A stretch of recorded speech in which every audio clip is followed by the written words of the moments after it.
Fredrik, thank you for the opportunity meeting you here at your office in Alingsås. First of all, can you give us a brief presentation of Energy Save? We are a heat pump manufacturer and developer based here in Alingsås, Sweden.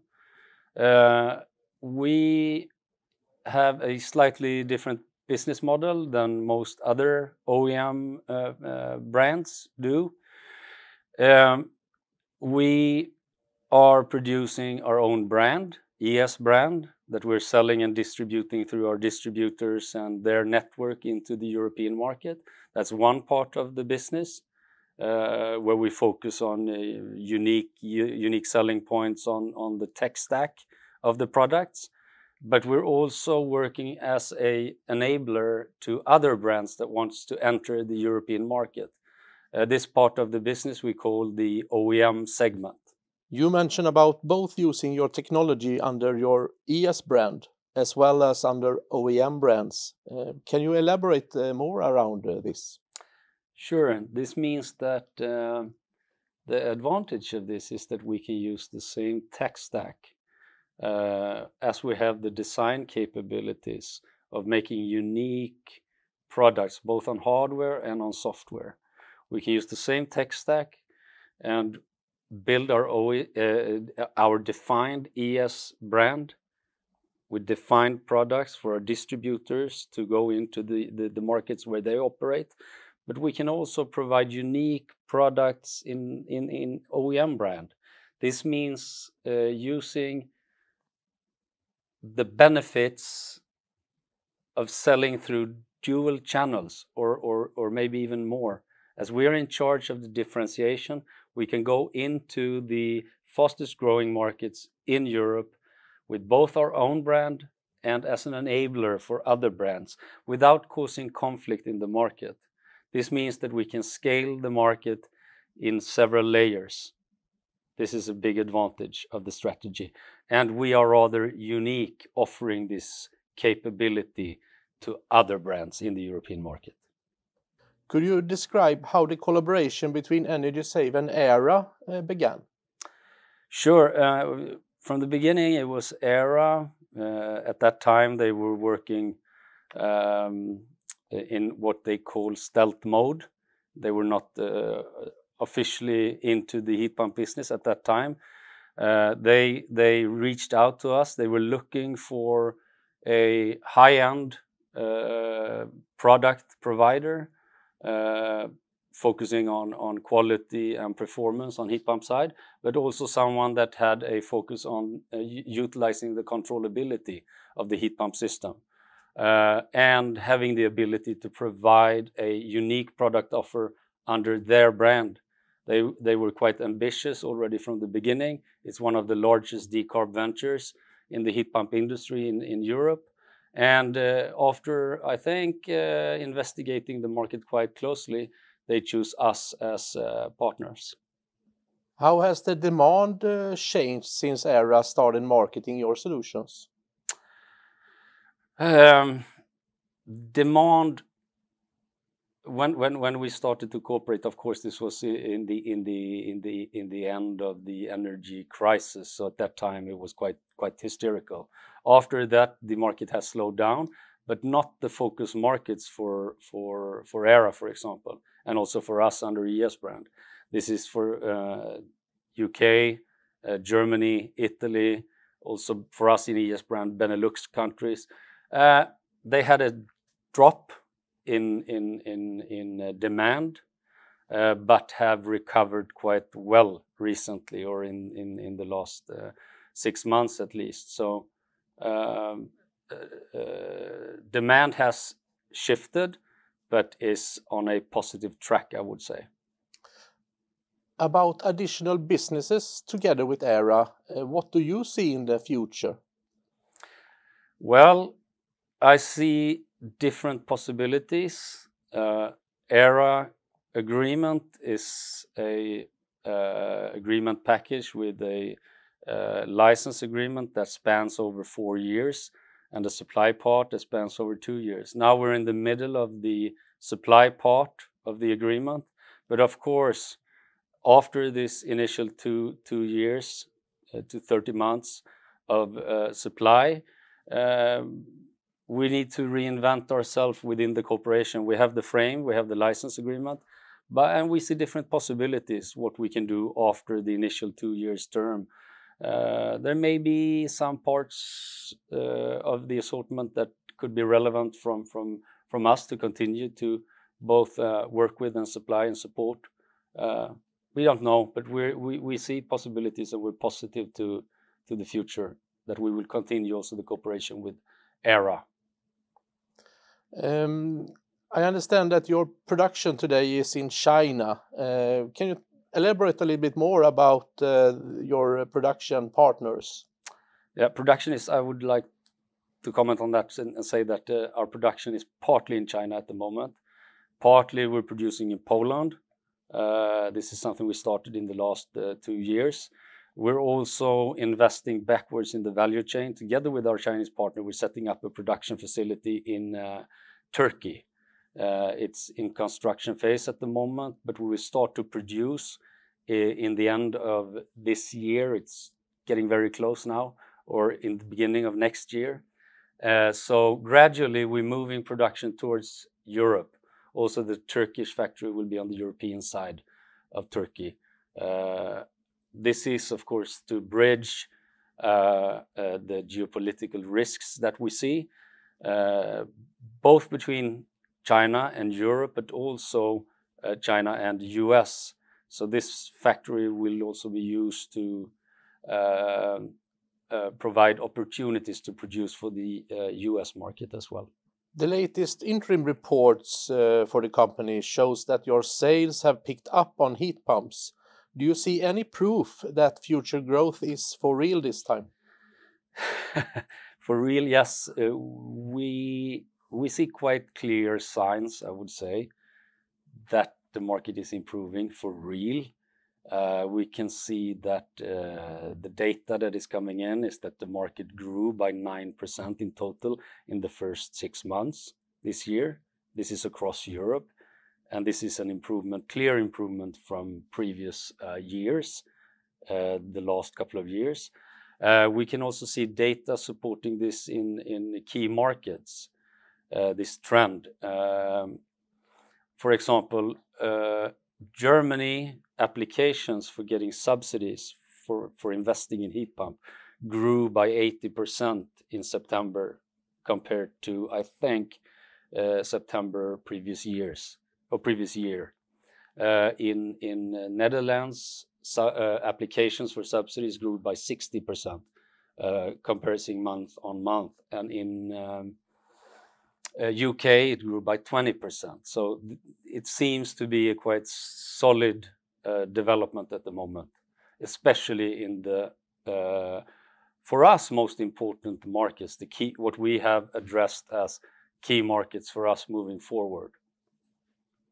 Thank you. You operate across 3 segments. Which one is actually growing the fastest? Is this the commercial or in private houses? In the last years, it has been the residential part, houses, domestic houses.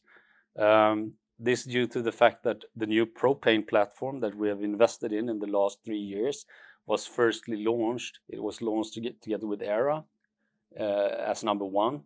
Second on our new tech stack to be launched to the European market was the ES brand, and then it's actually ongoing at the moment. And then we focused on domestic heating as well.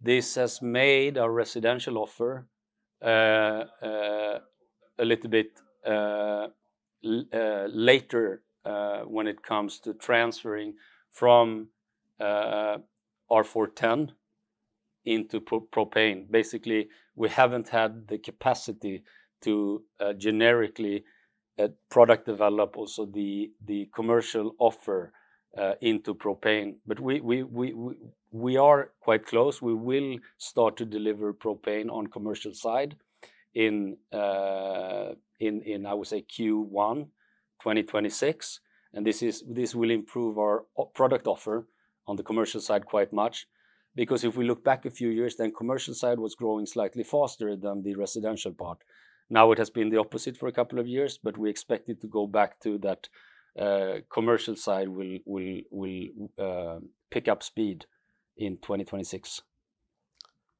For many companies, the aftermarket is an important factor.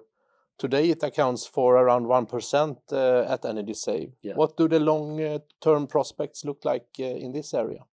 What we have focused on, or what we are focusing on currently, is to get all of our units connected to internet and up and running in our fleet manager. We spent quite much time on simplifying the connectivity of the units. This is the first step.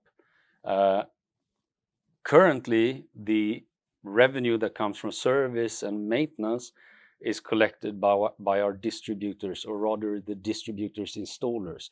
Of course, when everything is up connected to internet and to be found in the cloud, there are possibilities for us to further develop our digital solutions in the next step. This can create, of course, recurring revenue in the long run, but we're not yet there. Now everything is included in order to maximize the value for our distributors, our partners, and their installers. Next step will be creating recurring revenues on top of connected units to internet. Recently, you tell the market about the new cooperation with JCE. How is that developing? It's an interesting cooperation. We're extremely happy to have signed this agreement with the JCE. It's the main actor behind there is JCE Group, the Swedish company. They have been present in South America for quite some time, over I would say 20-25 years, maybe more, and have a quite large business up and running there. They are starting out in Chile. Chile is a good market to start in. Quite a prosperous market in general, strong economic situation, and also you have a situation where you have it's not I wouldn't say close to Swedish climate, but you have colder climate on the south part of Chile. You also have cold areas up in the mountains in the north part. They have a challenge with decarbonization. They also have a challenge with pollution, as it's common to fire or heat houses with non-dried wood from the rainforest. So they have double reasons to try to transfer into green electrification. So it's a very good country to start from.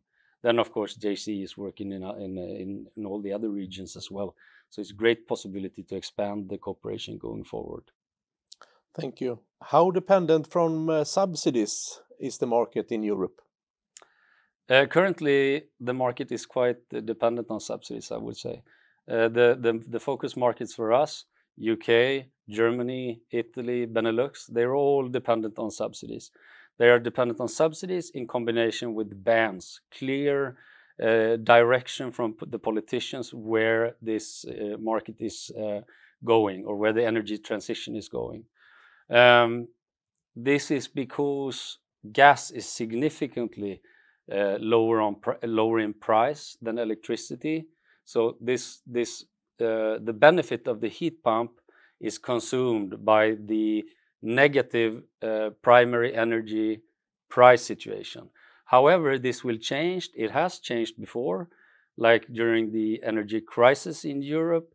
Price on gas went up. We know it will over time, but then it went up dramatically, and it really pushed the market in a way that no subsidies or bans ever can do. Then you get the situation in the European market that more reminds of the Scandinavian market, where price on oil and price on pure electricity has driven the heat pump market. This happened during the energy crisis, and it will happen again. And the trend at the moment is that gas is going to be is gradually becoming more and more expensive. So this will improve this situation over time. And how do you view the role of just the heat pumps in Sweden and Europe in regards to the energy transition then? It is an inevitable part of the energy transition. It will become more and more important. Just working with PV panels or EV chargers or batteries will not be enough. If you want to work with the full scope, the full potential of electrification, you need to include the heat pump, as heating is maybe 50-60% of the energy usage of a domestic house in Europe. So by including the heat pump in the ecosystem, and this is what we see with the home energy management approach that is growing in the European market, heat pump will become even more important going forward. And one last question. Since you are a listed company, are there any plans for an acquisition scenario? No, I wouldn't say so. We are by heart and in practice committed to a partnership strategy. This means that we work long term with partners instead of owning everything by ourselves. We believe that we can move much faster with partners on the production side, partners on specific tech sides, for example. And when everyone is doing what they know the best and makes a little bit of money on that, the total value of the offer is much greater than if we own everything by ourselves. That's why we can stay with only less than 50 people in the ES group, while we have the power of the partnership involving thousands of people to put our offers on the European market.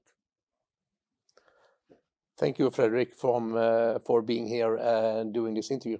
Thank you very much.